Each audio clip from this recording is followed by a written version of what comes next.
Okay, it's my, I have the greatest pleasure of having the job of introducing Professor Terry Lamb, who's Professor of, are you trying to share your screen? Do you want to share your? Not yet, but well, you can now. Well, Yeah. then, okay. All right.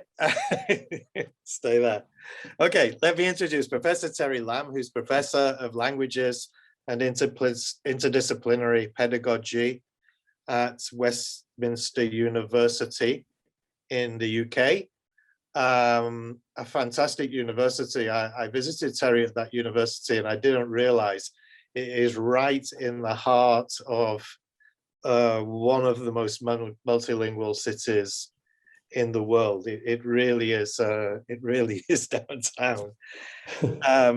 Terry's also an advisory board member of our Multilingualism Research Centre, which is organising this conference, which means if not for the pandemic that's been occupying so much of our attention over the last couple of years, we would have flown Terry here first class and put him up in a luxury hotel by the beach. It's sunny today. But unfortunately, instead, we've asked him to get up very early and talk to us on Zoom. So hopefully we will be able to bring you out here some point in the not too distant future. Now, Terry's title, Spaces of Hope for a Linguistically Inclusive Society, is very dear to my heart. And I've asked this question a number of times. How can we imagine a multilingual society that values all of its languages? And Terry's work's actually been an inspiration to me in asking that question. And I think he's exactly what he's good at, is that kind of imagining. So Terry, let me hand over to you. Thank you so much, Phil. Thanks for that nice warm welcome on a very dark morning here in England. So good evening, everybody, and good morning to me. Thank you so much, all of you, for coming, and thanks in particular, of course, to Multilingual Research Centre, everyone involved there, and especially Phil for having invited me today. I'm planning to speak for about 45 minutes, which probably means it'll be 50, but I'll do my best to keep it to that so that we've got time for questions. And I will be staying on for the break afterwards as well. It's a great pleasure to be here, even though I can't be there in person. A bit of summer would have been lovely, but never mind. It's great that we have the means to be able to join in this kind of way. I will get started because I tend to go on a little bit otherwise, chatting and wasting time at the start. So what I'm going to do today is, I mean, apart from a little excursion into Europe, I'm mainly focusing on the United Kingdom and in particular England. And I say England because you can't generalize to Scotland, Wales, Northern Ireland at all. So that's going to be my focus. And I hope that that will help you to reflect on your own contexts as well, wherever you are. I have to say that, well, I should warn you maybe that a lot of what I'll say is quite depressing.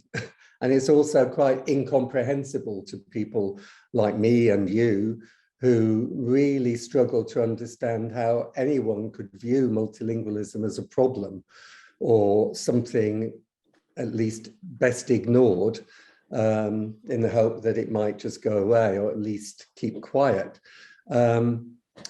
So a bit depressing, but I hope, and as you know, you can see from the title that hope is important.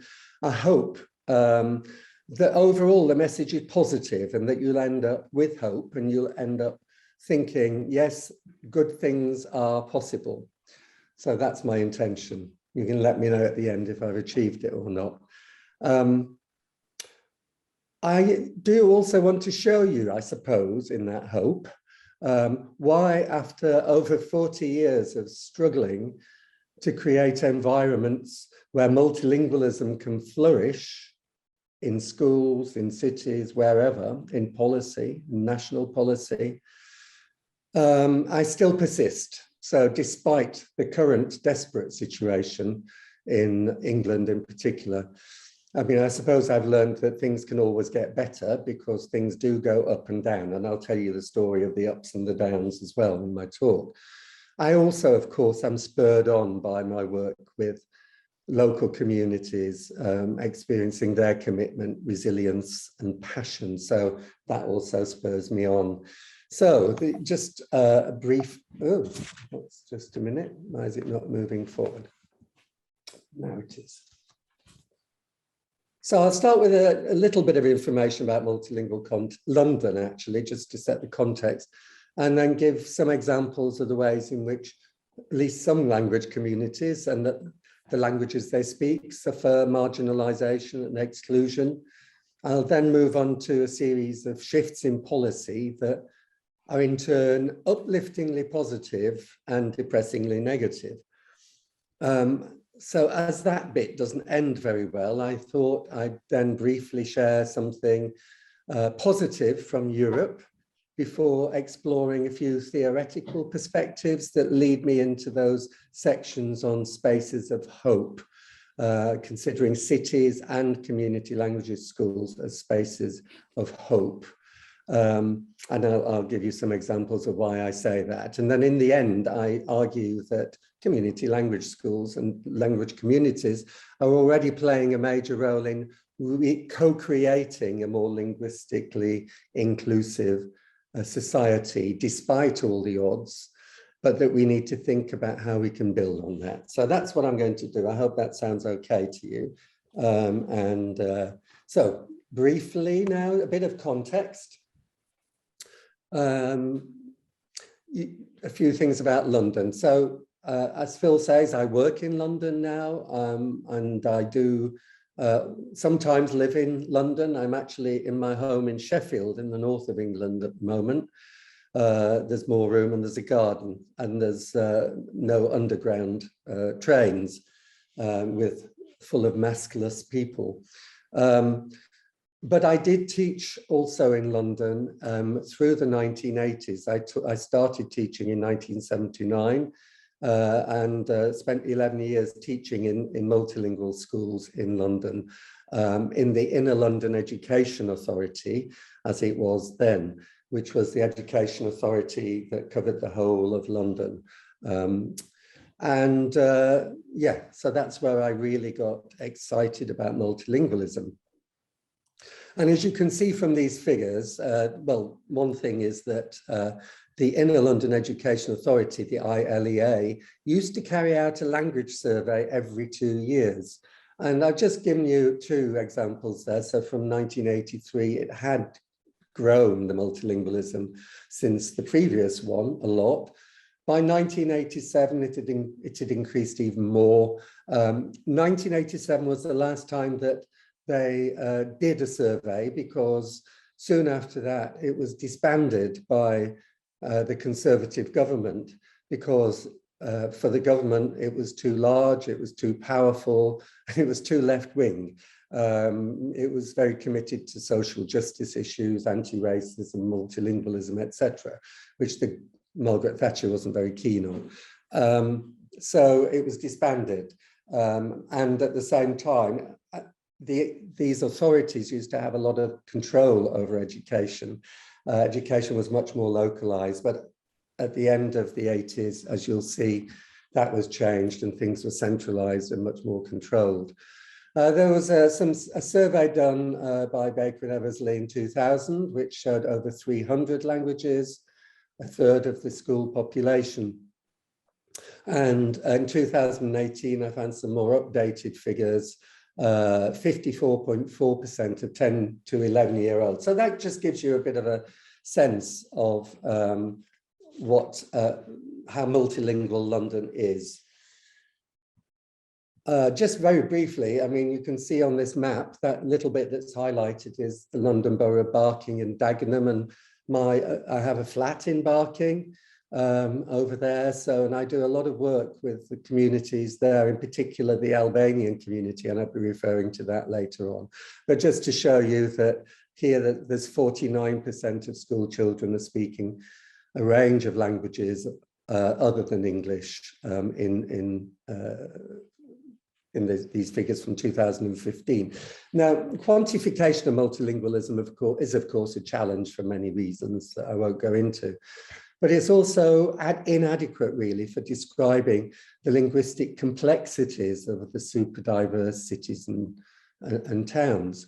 It can't convey, for example, any sense of the linguistic hierarchies, social injustices, the structural barriers to multilingualism, the struggles experienced in the city, in its civic spaces, in the local neighbourhoods, in places of employment, in schools. And it can't really show us how these struggles manifest themselves through localised language practices and behaviours and policies. So, as a starting point to considering this marginalisation of languages and the speakers of those languages in our communities, I wanted to share some headlines and statements which I personally struggle to relate to. I'm going to have to minimise my view of things here because I've got cameras covering half my screen. There we are. So look at these headlines. I mean, we've got places like the British Council here. The British are worst at learning languages. British people, not very good language learners. Linguistically backwards. Britain's dwindling language skills. I really, you know, I mean, I know that there is a problem with motivating learners to learn languages in schools. And this is, I suppose, where these are coming from. I mean, it is where they're coming from. That's where they see language learning in schools, and the numbers are not great in terms of people learning them. But when I read these headlines like British people not very good, I have to ask those questions on the left. Which British people and which languages? And it's clear that the British referred to here are only those who stereotypically speak only English and who struggle to learn other languages because they see very little point of learning them because of English as a lingua franca, and because basically it just feels normal to speak English to them. And when I say to them, I mean, I have to say, I grew up in a family where, you know, in the north of England, and none of my family had stayed at school beyond the age of 16, let alone speaking other languages. So, you know, it's okay. But the point is that these are the British people here.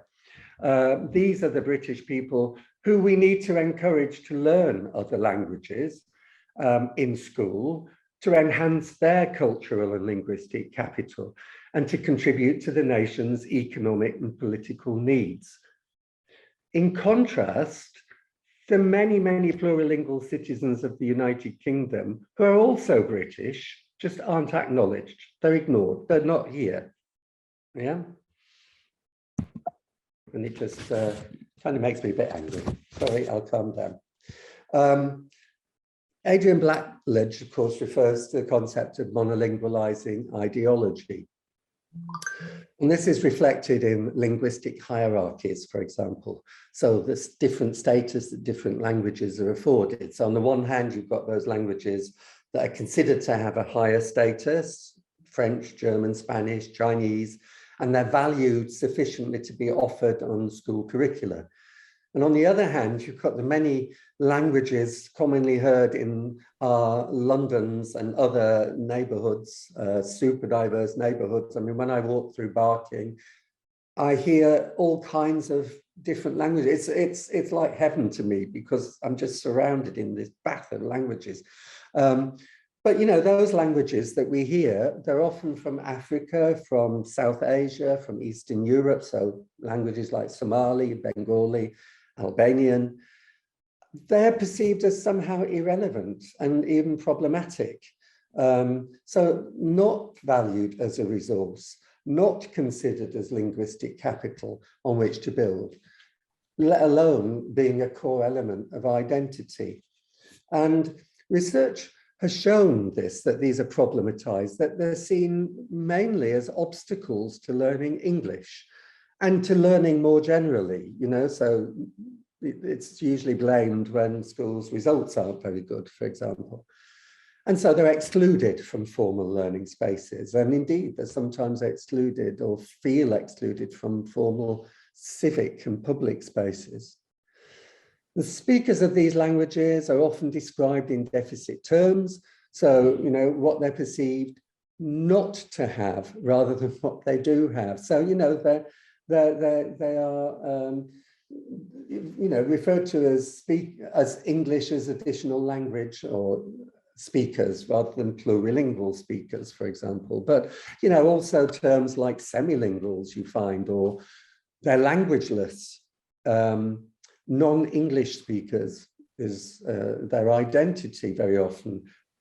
In this way, of course, multilingualism is being monolingualized. And what about universities? I was going to say a lot about this, and then I realized I didn't have much time, so I won't. But I will say that it's not really much better at all. I won't go into details. Happy to come back to this in questions if you're interested, but there is evidence that some universities are still referring to international students simply as non-English speakers. And there's also evidence of universities, and I've seen this on the website of a very prestigious London university, not accepting A-levels, which are the exams that learners do at the age of 18.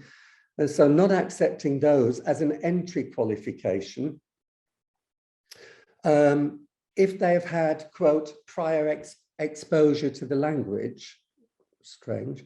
And for example, quote from the website, you, your immediate family or your community regularly speak the language during day-to-day life. So those A-levels don't count. You can't use them, and therefore, very often you just can't get into the university. There's so much wrong with that. I'm happy to discuss later if you want to. Anyway, over the last 7 or 8 years or so, the British Academy, which is the National Academy for the Humanities and Social Sciences in the United Kingdom, has realized that it's actually quite paradoxical that we apparently have a shortage of language capacity despite being a multilingual country. And they've concluded that not enough is done to encourage or develop the skills of native or heritage speakers at the school level. Yeah, good. They then produced a separate report, Multilingual Britain, focusing on the value of UK's multilingualism for those reasons that you can see on this screen. And its most recent publication in 2019 takes this forward by calling for a national strategy for languages, suggesting the need to place greater value on community heritage or home languages and building bridges between mainstream and complementary education. So that all sounds great, doesn't it? Well, yes, if we choose to ignore all of the various policy shifts over the past 4 years, which puts this into some context. So I wanted to show you this in a way, and going back through my own experiences of teaching in the 1980s, and in a publication from last year, which I did together with Phil Benson, and that we wrote as a conversation. It's great fun to do, actually, Phil. I provide an example of a London school and the way in which multilingualism was valued in education in the 1980s, particularly in cities. And I described a North London secondary school, and if I'm clever, this links to it, yeah. multilingual one, there were 40 languages, 11 to 18. I was the head of languages there. And as the head of languages, I had the freedom to develop an innovative and inclusive languages curriculum.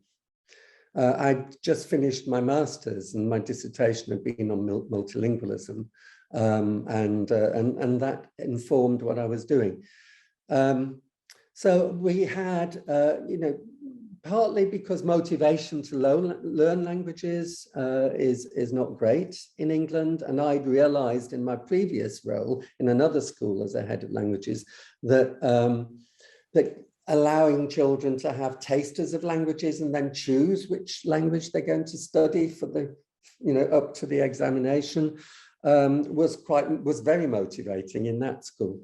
And so what we did was offer tasters not only of French and German, but also Greek and Turkish. And these were the languages which, apart from English, were the most widely spoken in the school. There were 40, but these were the most widely spoken in the school and the neighbourhood. Okay.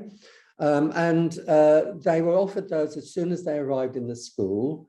They did these tasters, and then they were able to choose which language they would continue to study for the next 5 years of compulsory language learning. We also introduced language awareness lessons, drawing on Eric Hawkins' work, and we introduced that as part of the curriculum that we call the personal, social, and health education curriculum, which we used to do with our tutor group or our form group, the ones that, we were the central point for them. They went off, have their lessons, but we kind of looked after them.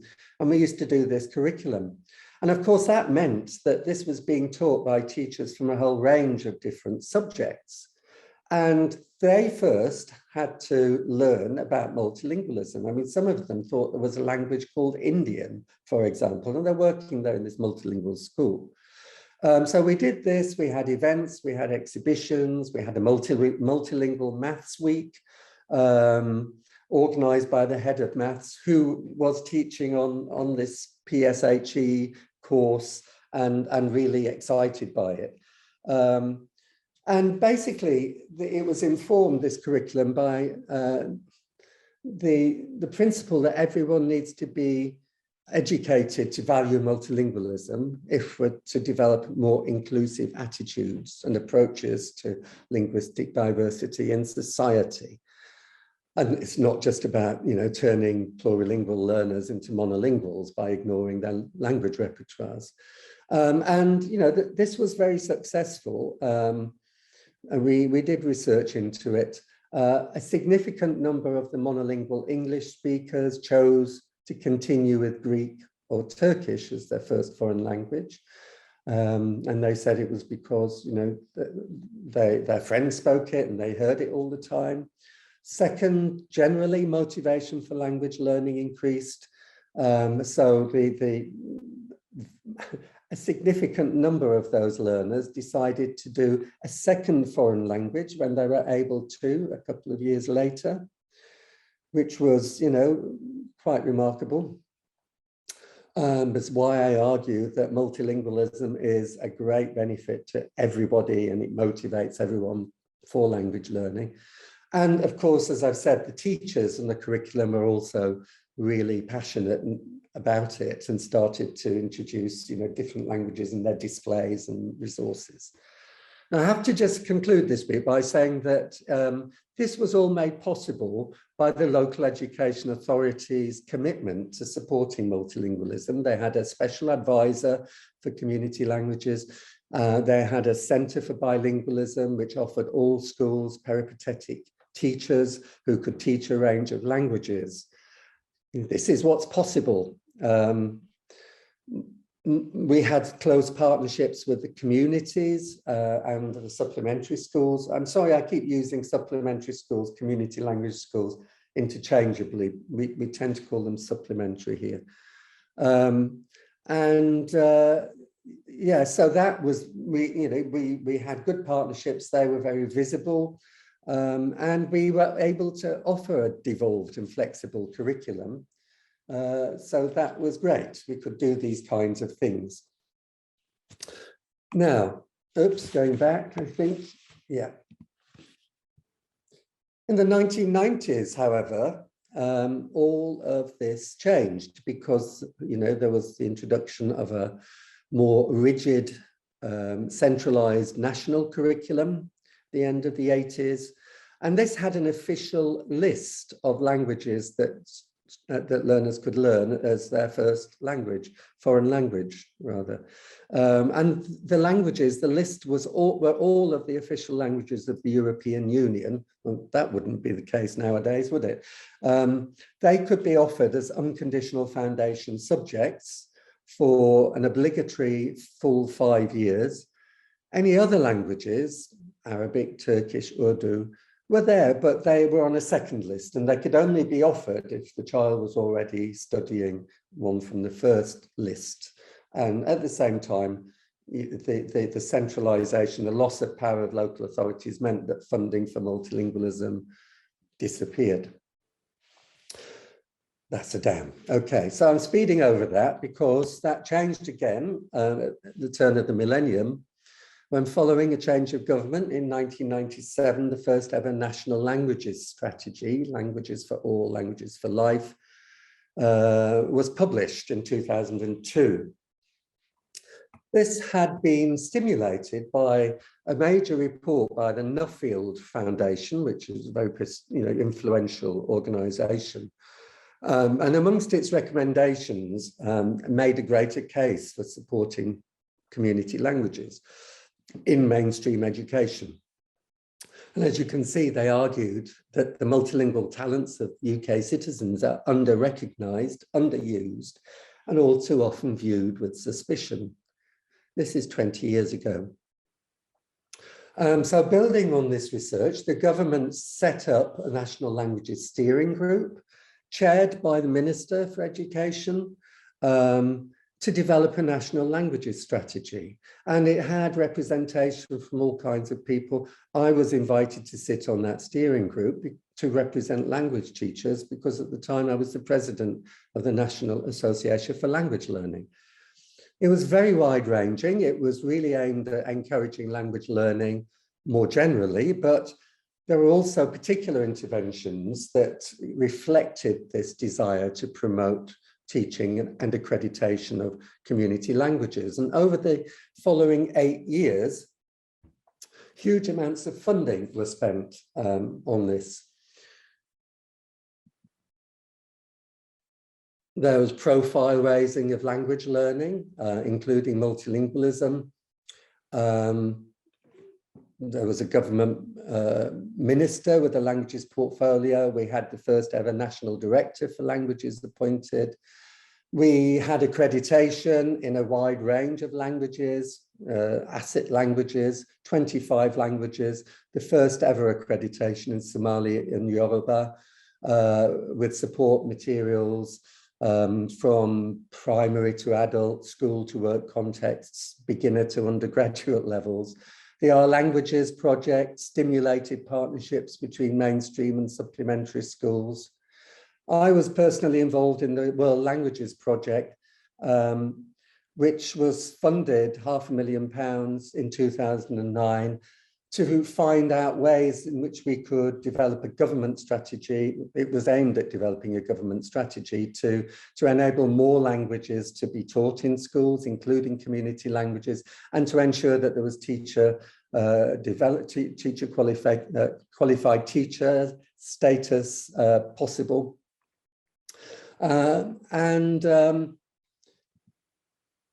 Yes, I'll move on from that. In a further review of Languages 2007, community languages again were acknowledged as a, quote, national asset, and they announced the establishment of a new National Resource Centre for Supplementary Education, which would support the development of more and better supplementary schools. And I'm going to refer to some of these innovations later on. But of course, this positivity came to an end yet again in 2010, when the National Languages Strategy was dismantled by the incoming coalition government. And since then, community languages in in mainstream education and valorization of learning in those languages, including, in supplementary schools, has been eroded. And this is why the British Academy, 3-4 years later, were calling for new government interventions that took a more inclusive control to multilingualism.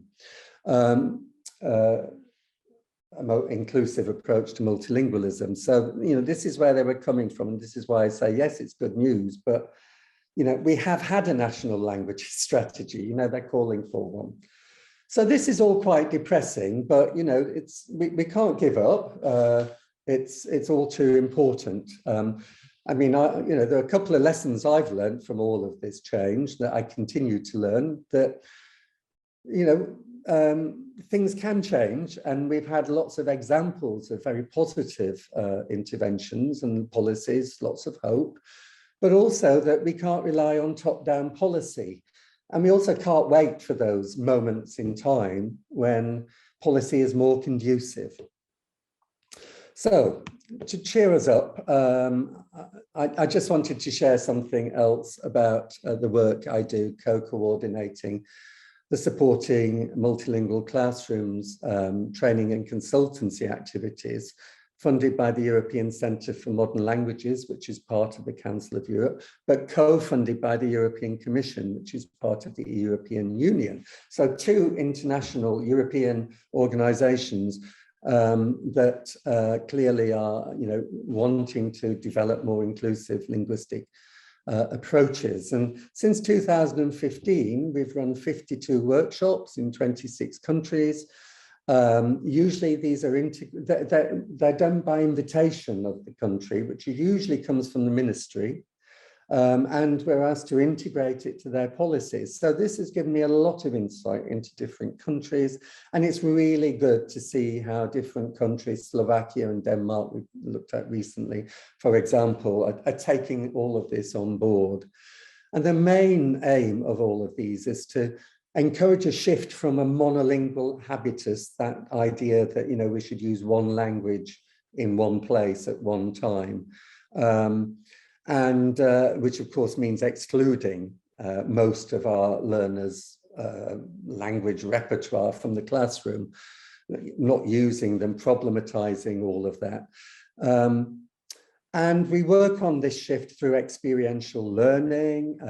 That involves kind of reflections on all kinds of different things, but we expose them to research on myths and facts about plurilingualism and multilingualism. And we also introduce them to very many practical resources that they try out and reflect on. And, it's very great to see how it really does encourage a shift in mindsets. And shift in mindsets is a phrase that often we see in the evaluations. And that how that can be achieved in a short period, really. I suppose it's like those teachers in my school that, the maths teacher that with a bit of exposure, became really positive. And where there's practical support, all of the ECML resources are free, by the way, and you access them on the website. So have a look, and where there's commitment from government and schools. So that was a positive, right? So I'm going to return now to my reflections on language policy shifts and what we can do when we can't rely on top-down policy. I suggest that we need to look at what's happening on the ground that we can learn from and support and build on to identify what processes will help us to shift to a more linguistically just world. Of course, we can't forget that from a social justice perspective, there needs to be a structural change. We need to address the hegemonic social structures that produce social injustices. But we can't wait for all that to happen. We need to shift mindsets, because it's those mindsets that really sustain the monolingual ideologies. We need to shift those. And so to understand the ways in which these mindsets might evolve and persist, where do they come from? I draw on Bourdieu as well as Ingrid Gogelin's construct of monolingual habitus. I won't read it out, but there you can see the way that Goran Vodička and I have summarized it in a publication in 2018. We also argue that, that Bourdieu provides insights into possible strategies to shift the monolingual habitus to a more plurilingual habitus, when he states to change the world, one has to change the ways of world making. That is the vision of the world and the practical operations by which groups are produced and reproduced.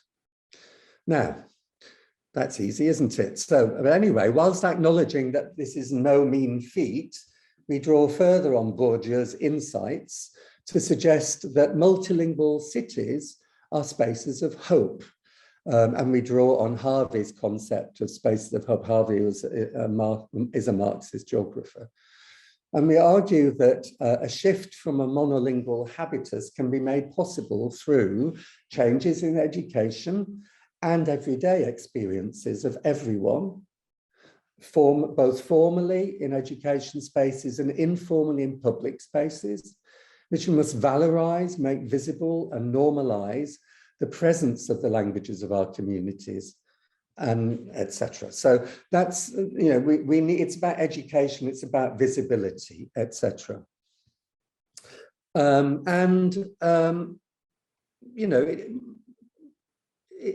have to, we also recognize really that communities themselves are engaging in this, in bottom-up language planning at a local level. It needs to be recognized, of course, that such bottom-up resistance isn't straightforward, because the communities and their grassroots groups, the supplementary community language schools, for example, are socially positioned within and affected by the monolingualizing ideology. But still, we argue that, they do demonstrate an agency. And in Harvey's terms, again, through their activities, they're attempting to claim their right to the city within these complex and dynamic spaces of hope. And you can see there, I love this quote by Harvey: "We are all architects of a sort, and we can individually, collectively make the city through our daily actions and our political, intellectual and economic engagements. But in return, the city makes us." So it's dynamic. So the importance of the city in valuing multilingualism also emerged in this project that was developed by Lyd King, who is a good friend of mine. He was the National Director for Languages until his job disappeared there. This was a European project looking at languages in Europe. But a major outcome of that was the importance of the city, as you can see for the reasons on this slide. Policy discourse can be created more easily locally. Yeah, that's like we used to have when we had local authorities that could do that. It's powerful enough, though, to modify the constraints of national discourse. So Lyd then set up a follow-up project, Lucide, that was looking at the ways in which languages are encountered, used and learned in city life. There are 18 city reports, 14 from 13 different European countries, 3 from Canada and 1 from Australia. That's why I'm mentioning it. It was Melbourne. And there was also a publication there looking at the way in which the cities emerged as a key driver of a multilingual future. The photo, though, incidentally, is Sheffield. It's actually when, you won't believe it, the Tour de France was passing through Sheffield. No, they didn't get lost, it was planned. But in Sheffield, there's also been a very strong vision for multilingualism in the city. This is a very old photo now. There was a multilingual city project funded by local government in the early 90s. Like with ILEA, the money was shrinking. The project became a charity, Languages Sheffield, I became the patron of the charity, which made me feel about 80 years old. It included the Association of Sheffield Community Language Schools. We developed the first ever city languages strategy that was recognized by the Council of Europe. We developed a second one in 2013, but then funding for charities related to languages was disappearing because it wasn't a government priority. We did have some great events collaborating with the University of Sheffield, where I was working at the time. So Multilingual Festival in the city centre, for example. This is the Oromo community there on the left. Lots of events, radio interviews. We had a multilingual exhibition, various things like that. So eventually, though, unfortunately and sadly, Languages Sheffield closed a few years ago. So again, this is an up and down story, but again, it shows what can be achieved and gives us some inspiration and hope for the future. We just need to know how to sustain this trajectory. So hope for the future. That brings me to Paulo Freire, most famous for his book, Pedagogy of the Oppressed, who has also written about hope. He wrote a book called Pedagogy of Hope in '92. These quotes here are from his 1998 book, Pedagogy of Freedom, Ethics, Democracy, and Civic Courage. And he wrote that hope, combined with a conviction that change is possible, is necessary when we're tackling injustice.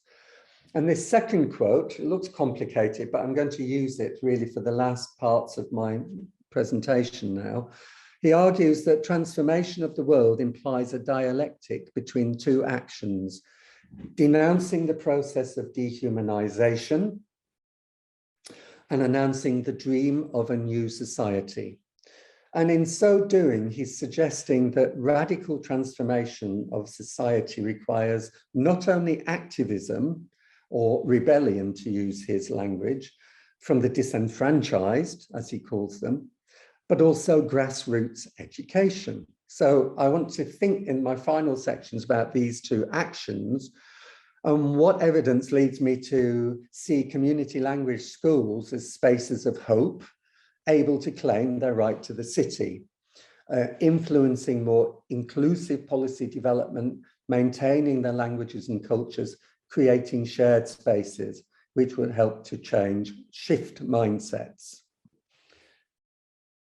I'm not going to go through these in detail. I've color-coded to help you, but I just thought that these little extracts, which you can read for yourselves, of research that's been conducted into supplementary schools are very interesting. And the blue ones are where I think they are denouncing the process of dehumanization. They're resisting the monolingual ideology that is so excludes multilingualism so much. You can see they're correcting the subtractive approach to language learning, those sorts of things. The red bits there, I think, are the other part of the dialectic from Freire, where it's about education. It's about modeling a new, more inclusive society in the here and now, but announcing the dream of a new society. I think you can see that for yourselves in there. All of the very positive experiences that have been recorded in research into supplementary education. But I'm going to start with the second one, which is about announcing the dream of a new society. I'm going to focus really on creativity as the way in which I see supplementary schools are embracing, engaging and innovatively creative approaches to learning and teaching. Sorry, I've got to tickle.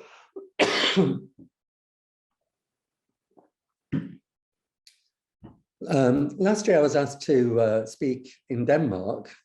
Well, I wasn't really in Denmark, as you can imagine, on the topic of creativity, which is an important part of their new curriculum. And I wanted to provide practical examples. And I actually found myself sharing some of the work I'd found in community language schools and research on them as well. So here's a couple of examples. So there's Valley Litra's work there in London, how children had creatively transformed. This was her work in 2 Turkish supplementary schools. The children were creatively transforming an authentic Turkish children's song by working collaboratively to decide how to perform it. And they were encouraged to draw on a range of semiotic resources, whistling, humming, clapping, changing the rhythm, etc. In other work, Jim Anderson and colleagues showed the way in which creativity in various forms can help to meet not only the learning needs, but also the emotional needs of children. And this was an ethnographic study of home language learning in 4 schools, 2 supplementary and 2 mainstream, which had managed to keep home languages, community languages. And in those schools, they were doing activities such as dance, song, drama, puppetry, creating artworks, films, scrapbooks. These were developed by the teachers and pupils working together, and building on the practices that were already found in their Arabic, Chinese, Punjabi, and Tamil classes. And evaluation of these activities, and I'll quote from Jim's work, the Anderson and Chung, demonstrated they provided children with opportunities for dynamic interaction with their heritage and culture, multiliteracy development, cognitive challenge, teamwork and collaboration, deep intercultural understanding, including symbolic, spiritual and moral dimensions, enhanced motivation, and a greater capacity for learner autonomy. Significantly, as you can see there at the bottom in the quotes, and it was the same in Litra's research, the children were offered a space in which they were given the opportunity to interact with these works on their own terms. Creativity has also been stimulated during lockdown. So in a search of supplementary schools on Twitter and Facebook last summer, which I worked on with a young intern, Iman Bahmanabadi at the NRCSE, National Resource Centre for Supplementary Education, where I'm a trustee, we identified a wide range of creative online activities that cross disciplines and facilitate engagement with language and culture. A lot of the activities around songs and music, and food, always popular, of course. Other ones, there are so many, but one example is by Shpresa program, which is the Albanian school in East London that I do a lot of work with. And incidentally, Shpresa is Albanian for hope. So how fitting. A wonderful, wonderful organization. And they'd organized this activity where the children found old photos and drawings, and then they reenacted them themselves. And then they uploaded the 2 versions together. You can see an example there. They wrote a description in their home language. They researched the artists' lives where that was the case. They wrote a brief piece about them. And so these, this is one example. There's another one. I just think they're great. And these are all published on the NRCSE website as an inspiration for other schools, as well as a blog by Iman, and which you can see here, a quote from here. I'll let you read that for yourselves. But I find that inspirational as well.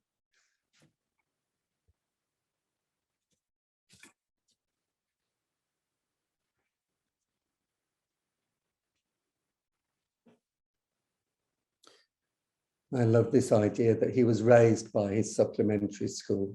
He grew up in high school, was raised by his supplementary school. So anyway, moving to the other, because I know that I have gone on longer than I expected, so I'll try and be quick now.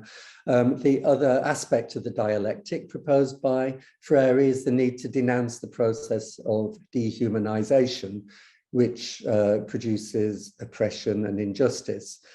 And, you know, the idea of supplementary schools as a space of resistance has been explored quite a bit in research, particularly on Afro-Caribbean supplementary schools that were established in the UK in the mid-20th century. You can see there Mirza and Ray's comment about being radical, a new social movement.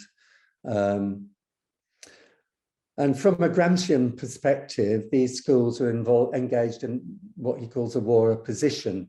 So they're establishing a counter-hegemony outside the state school system to prepare themselves for an agentive confrontation of the hegemonic forces that are disenfranchising them. And although he was focused on the establishment of working class organizations as the foundations of a new culture, it's also reflected, I think, in potential of supplementary schools as spaces for resistance.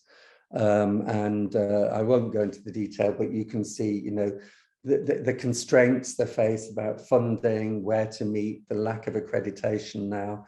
There is a lot of evidence of the ways that organizations, schools like Spresa, for example, are getting around that. They're persuading schools to allow them to use their premises.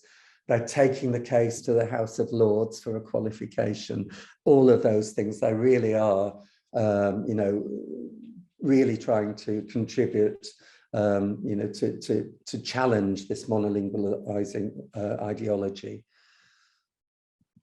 But I also argue, again, inspired by Bourdieu, that to shift the monolingual habitus, we need to consider the ways in which these schools and communities contribute to re-education at a broader level, just as I was doing in the school where I was teaching. It was for everybody. And so before I finish, I thought it would be useful just to explore the ways in which these schools are reaching out beyond their communities. I can't go into much detail about this, but there is some evidence, not a lot of research into this at all.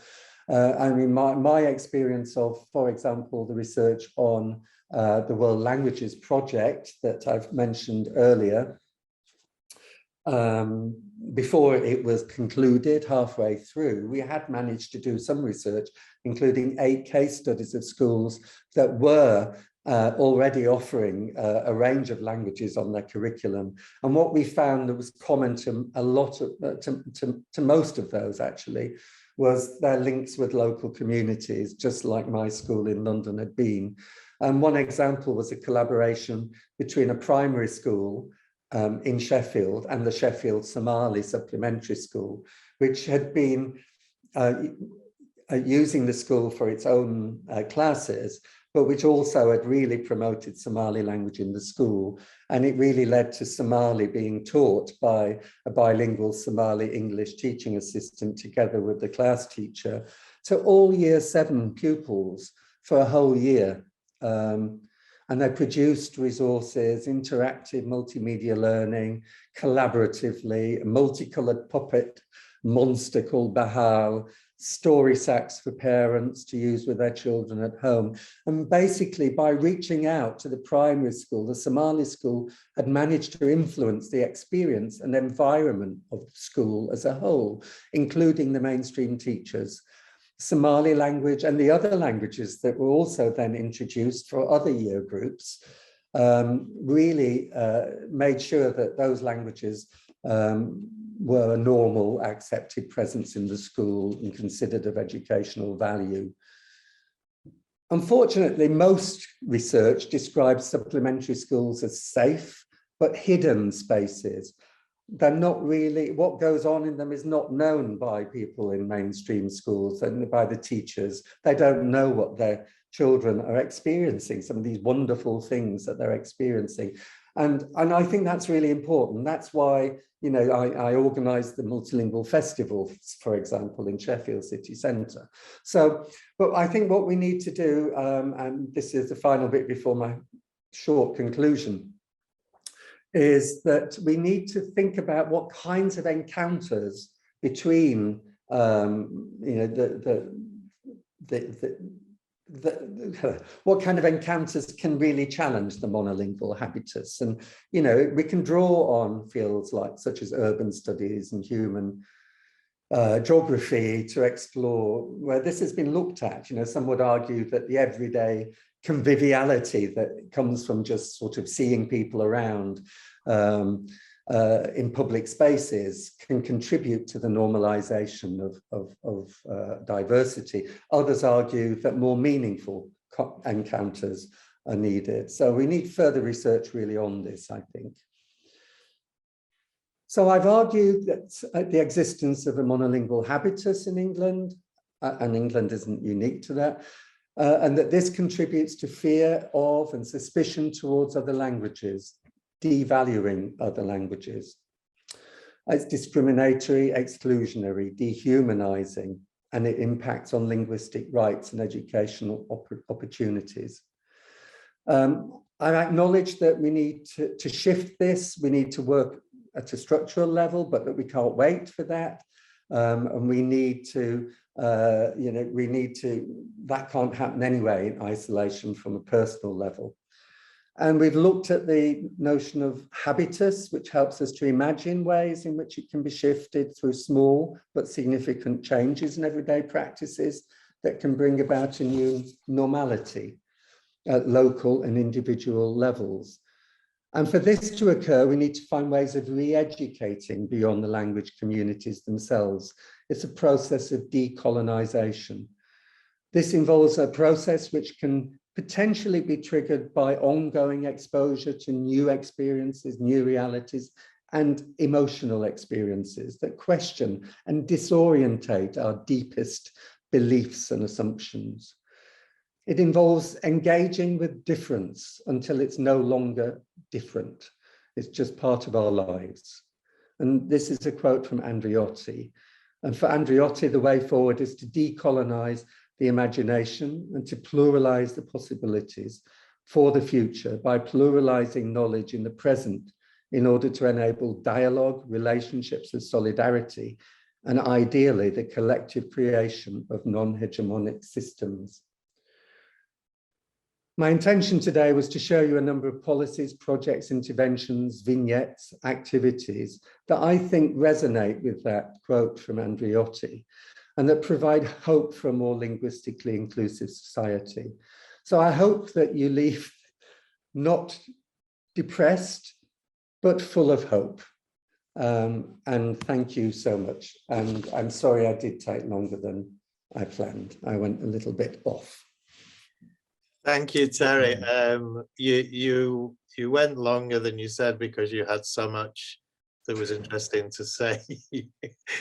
I try to control myself by having a script, but I can't. Nobody's going to complain about that. Nobody's going to complain about that. I think what we can do is actually we have a 15-minute break, but I'd like to sort of unilaterally make that a 10-minute break so we can have 5 minutes here at least for questions and comments, discussion. Either drop that into the chat or just raise your hand. I'm looking at the chat, so if you raise your hand, just unmute yourself and speak.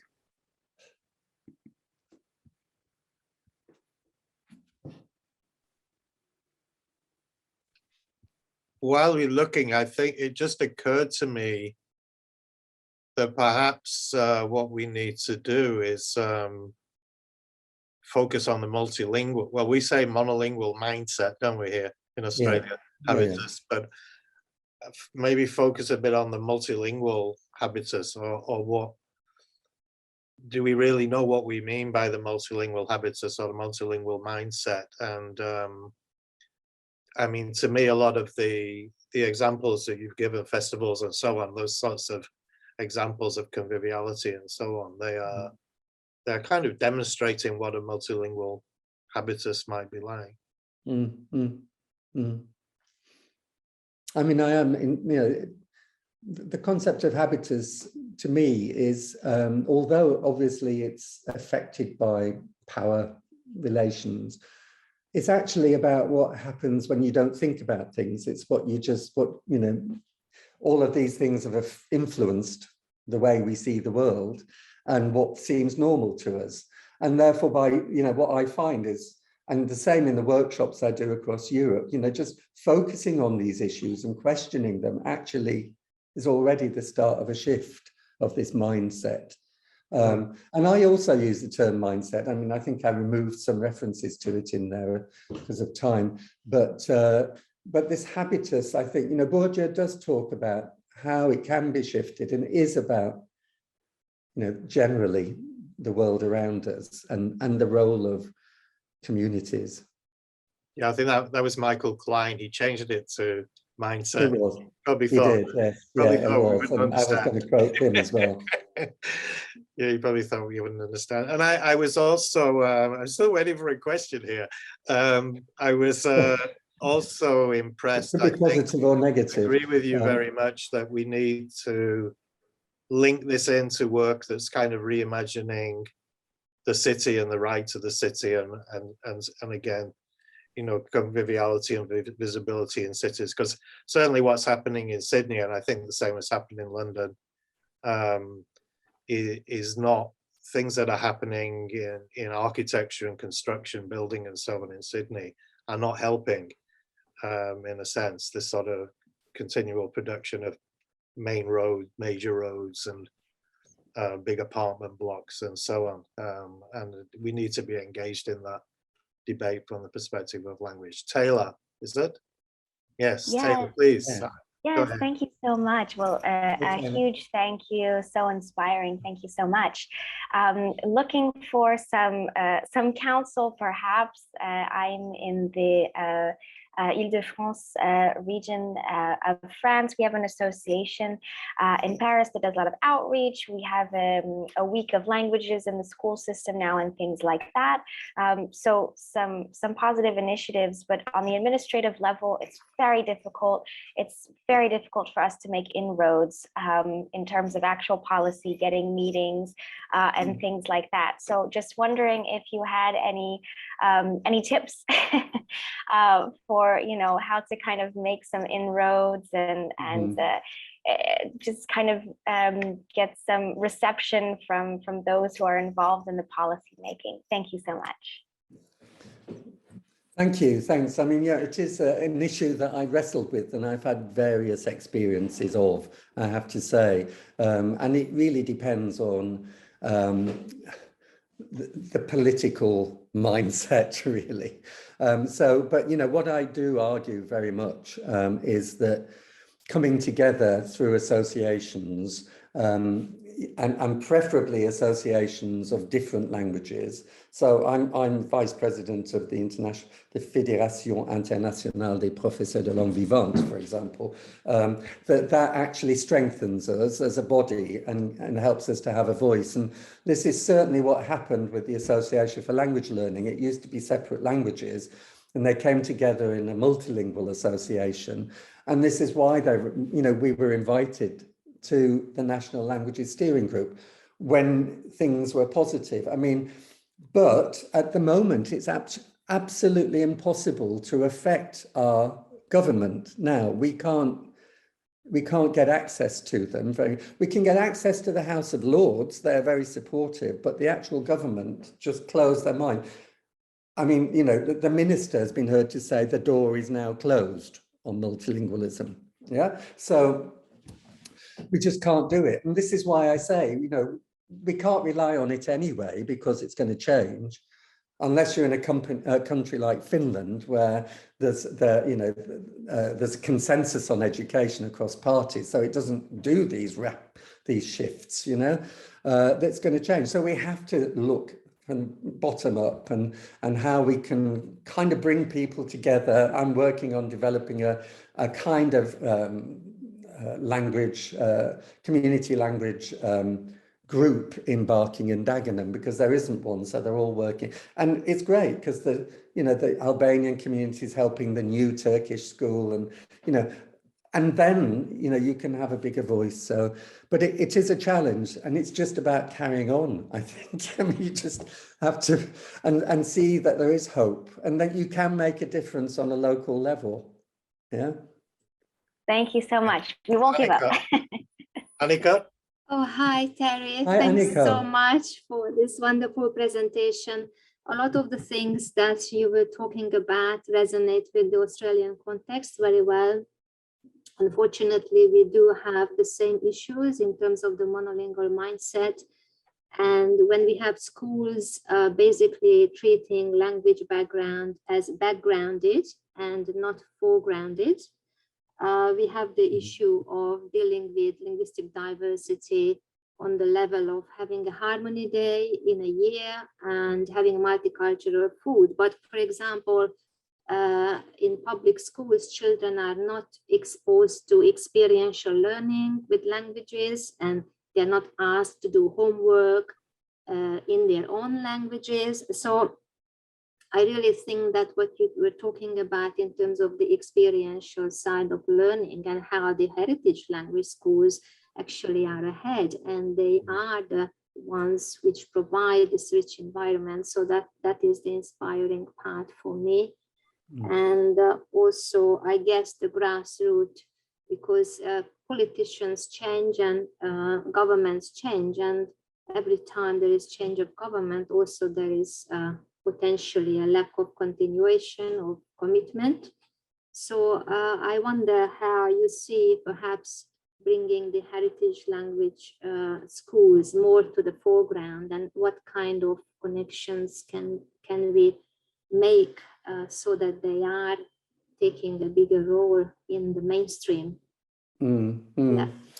Yeah, I mean, well, I suppose, from in my presentation, I showed that there had been ways of doing that, but that it had required some funding. So that, the R Languages project was brilliant at bringing mainstream and supplementary schools together and doing very creative activities. That was one way. And as I've said, I think that sometimes, and research has shown that supplementary schools feel like safe spaces and they want to stay within their community. And I completely understand that, completely understand it. But I think that I have seen evidence that they can reach out. The local primary school in Barking, which is 5 minutes from where I go for meetings, is a hugely multilingual. They now host all of the supplementary schools, and through that, you see languages all over the school. So they've had an influence on the school and on the principal, on the head teacher there. So just more of that. But I think it has to be a two-way process. The supplementary schools, which I know are time poor, resource poor, they're voluntary, but making those connections. I think universities can play a big role in it. The way in which in Sheffield we worked with languages, Sheffield, they wouldn't have been able to do that festival, for example. But, bringing them into the schools, finding the friends, finding the allies. Then this is why it's about shifting mindsets, on a personal level and individual level. It all counts because it breaks the persistence of these mindsets. It's not a great answer, I'm sorry, but I think that's great. Yes, and I'm also interested in, I don't want to take more time, but of course the linguistic landscape of the urban landscape and how that landscape is shaping these perspectives. That's also a really interesting area. Thank you, Terry. Thanks. Olivier, could I ask last question, Olivier? Could you unmute and put your question? Hi, Olivier. Thank you, Professor Lam. Thank you very much for your presentation. I had a slightly different question, I guess. That goes back to the monolingualizing ideology. Something I wanted to mention was that in a particular bilingual school over here in Melbourne, a number of years ago, the principal of that particular school would be quite loudly saying into their local community that monolingualism was curable. And I always had a little problem with that because it kind of pathologizing monolingualism is probably not going to help very much or encourage people to make the movement towards plurilingualism.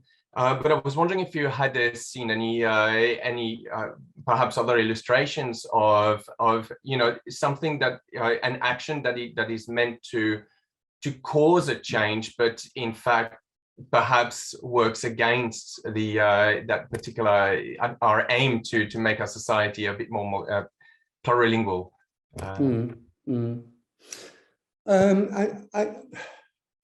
Well, again, I suppose some of the examples I've talked about, but I mean, let's think about the monolingualism is curable, and I agree with you, even though I used to have a T-shirt that said it. I wish I could find that T-shirt again, actually, but you're right. And the European projects, the workshops that we do, we actually make a big deal of, the start using, I don't know if you've seen the body outlines. I mean, Alice Chick's got a great book of body outlines where, and I use these, we use these in our workshops as well. Where people put in that all of the languages that they relate to in some way, including dialects, including varieties, etc.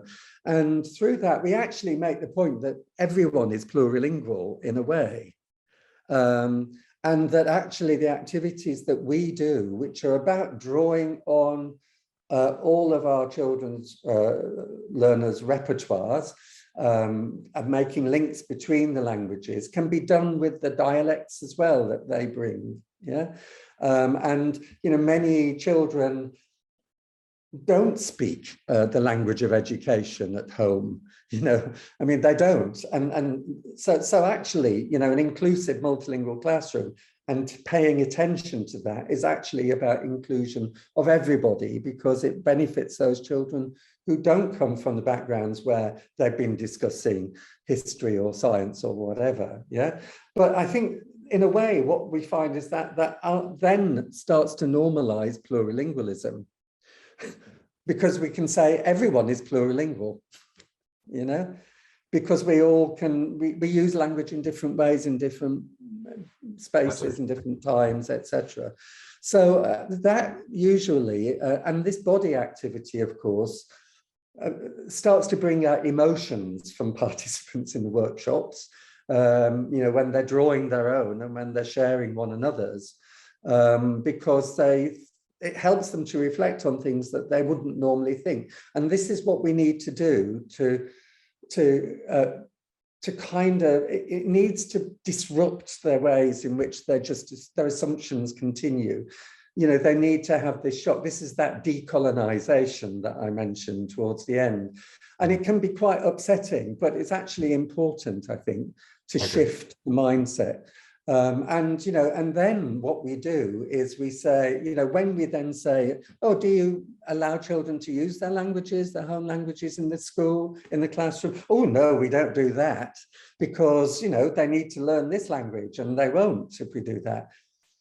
And then we'll say, okay, but didn't you just realize that actually all of those languages are part of your identity and your sense of who you are? And if you're excluding them, then you're excluding a big part of your children. How can you say, that you want to be inclusive if you're excluding, significant aspects of their life, of their identities? Yeah. So I think it's these kinds of things which, I mean, it's how you trigger that little thing. Those that, the maths teacher in the school and the other teachers, the home economics, who, just through talking about multilingualism with them, we had a briefing about half an hour where we talked about multilingualism and etc. to prepare them, and I made resources, and how they then, we had this multilingual maths week was incredible, different numbering systems, and how French compares with English and German and ways in which they count. I mean, 99 is a bit strange, for an English person. So, that kind of thing. But how you tell the time is so different in different cultures and becomes more and more fascinating when you look at, African countries and Asian countries. It's so different, but fascinating. Language is fascinating to people, and it's much more concrete than the idea of culture, in a way. Yes, it is. Which is why we embodied, introduced lingual education. as an introduction to Terry, multicultural. Terry and Olivia, I'm sorry, I apologize. I'm going to have to call a Oh, halt. it's 9 o'clock. Sorry. Because I know that Terry has a meeting that he needs to be at. We also have here, we have 4 parallel sessions, actually starting now. Okay, I'm all right, presenting good. one of them. So let Sorry. me very quickly thank Terry enormously for coming to talk to us at a very unsocial hour. I don't know if you've had breakfast or not even, but it was a fantastic talk. There's so many messages in this chat. I was looking for the question. I could only find things saying inspiring, fantastic. So thanks so much for that. Yeah. Thank you, Phil. Okay, And I hope to see you all at some point in person. Yes. Enjoy the rest of the conference. I'm sorry I can't be there. I've now got to go to Austria to ECML. So sure. Okay, understood. Okay, so can we leave this and leave this room and go off to most people have done so already, but please go off to one of the 4 parallel sessions. I think, Chloe, can you close the room, Chloe? Yeah. Yep, I'll close it now. Thank you so much. Thank you, Chloe. It's good to see you. Yeah, you too. Enjoy Bye. your day or your evening. You. Bye. You too.